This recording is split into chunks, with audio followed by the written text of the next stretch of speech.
Congratulation, Eid মোবারক। Putin কাকুর fan follower কারা আছেন কমেন্টে জানাবেন। এই খবরটা শোনার জন্য দীর্ঘদিন আমি অপেক্ষা করছিলাম, তবে আমার কাছে মনে হয়েছে প্রাথমিক যে ধাপটা সফলভাবেই কমপ্লিট হয়েছে।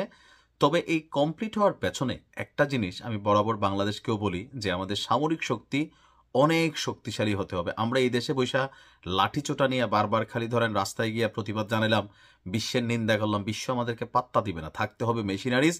কারণ দিন শেষে ওই যে গ্রামে একটা প্রবাদ আছে, মুসলিম ভাইয়ের বউ মাঝে মাঝেই বলে, রাজার সাথে হাজা আর দৈরার সাথে ইডাইডি, এটা কখনো সফলতা আনার সুযোগ নেই। অর্থাৎ একজন রাজার সাথে আপনি যদি শখ ধরেন বা জিদ ধরেন, রাজা যেইভাবে চলে আমি এইভাবে চলবো, আপনাকে আরেকজন রাজা হইতে হবে ওই মাপের।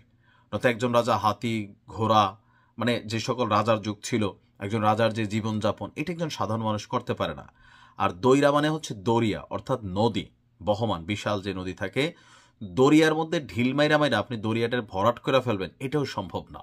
কথা বলছি এই মুহূর্তে বিশ্বের অন্যতম পরাশক্তি পুতিন কাকুর দেশ রাশিয়া বনাম ইউক্রেন যুদ্ধে এই দিনটা যে আসবে এটা আমরা জানতাম, তবে আরও আগে আসলে ভালো হইতো। ট্রাম্পের মধ্যস্থতায় আপনারা জানেন যে দনবাস সহ বিভিন্ন এলাকা পুতিনকে ছাইরা দিতে হবে, সেনাবাহিনীর সংখ্যা কমাই ফেলতে হবে, এইরকম ন্যাটোতে ঢুকতে পারবে না, আর সুযোগ নাই। নানান শর্তের জালে ইউক্রেনকে যুদ্ধবন্ধের জন্য প্রস্তাব দেওয়া হয়েছিল, সোজা কথা আত্মসমর্পণ করতে। তবে এটার প্রথম ধাপ কমপ্লিট। অলরেডি রাশিয়ার সঙ্গে চলা এই যুদ্ধ বন্ধের যে শান্তি প্রস্তাব, সেই প্রস্তাবে রাজি হয়েছে ইউক্রেন। এখন বেশ কিছু কাগজ কলমের ছোটখাটো সমস্যা আছে, এগুলো জাস্ট সমাধানের বাকি, কয়েকটা সাইনের ইস্যু আছে। এই তথ্য জানিয়েছেন যুক্তরাষ্ট্রের এক কর্মকর্তা। যদিও জেলি বলছে যে চুক্তি চূড়ান্ত হতে আরও কিছু কাজ বাকি আছে।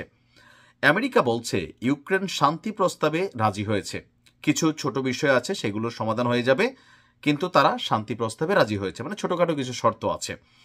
সংযুক্ত আরব আমিরাতের আবুধাবিতে রাশিয়ার কর্মকর্তাদের সাথে জরুরি বৈঠকে বসেছিল যুক্তরাষ্ট্রের সামরিক সচিব ড্যান ড্রিসকোল। ওই বৈঠকেই আপনার ইউক্রেনের শান্তি প্রস্তাবে রাজি হওয়ার তথ্য দিয়েছেন মার্কিন কর্মকর্তারা। মার্কিনিরা ইউক্রেনীয়দের বিষয়ে যেটা বলছেন যে দেশটির জাতীয় নিরাপত্তা সেক্রেটারি রোস্তেভ উমরুভ তিনি বলছেন, জেনেভায় আলোচিত চুক্তির মূল শর্তাবলীর উপর আমরা একটি সাধারণ বোঝাপড়ায় পৌঁছেছি। পরবর্তী পদক্ষেপগুলো এখন আমাদের ইউরোপীয় বন্ধুদের সমর্থনের উপর ভরসা রাখছি। এই চুক্তিটি সম্পন্ন করতে যুক্তরাষ্ট্রের প্রেসিডেন্ট ডোনাল্ড ট্রাম্পের সাথে জেলেন্সকির একটা বৈঠকও হতে যাচ্ছে। লিখছেন যে ইউক্রেন প্রেসিডেন্ট জেলেন্সকির যুক্তরাষ্ট্রে একটি সফর আয়োজনের প্রত্যাশা করা হচ্ছে, যেখানে চূড়ান্ত ধাপগুলো সম্পন্ন করা হবে এবং প্রেসিডেন্ট ট্রাম্পের সাথে চুক্তি সম্পন্ন করা যাবে। 2022 সালের 24শে ফেব্রুয়ারি আমি নিউজ শুরু করছিলাম এই রাশিয়া ইউক্রেন নিয়ে। 2026 চলে আসতেছে, যুদ্ধটা বন্ধ হবে নাকি হবে না।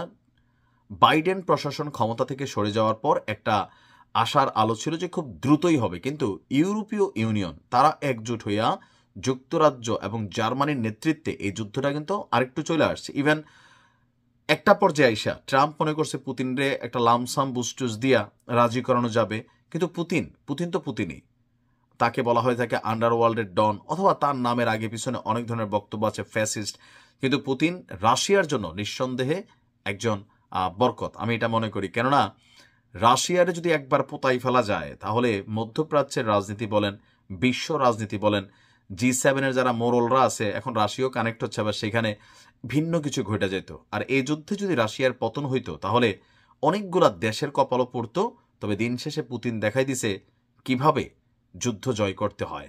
আর এই টোটাল ফ্যাকাল্টি যেটা আমরা দেখলাম, যে আপনার সামরিক সক্ষমতা, অর্থনৈতিক সক্ষমতা, বিশ্বে আপনার বন্ধু তালিকায় কারা আছে, সকল কিছু বিষয় কিন্তু এখানে কানেক্ট হয়েছিল। ভালো থাকুন, আসসালামু আলাইকুম।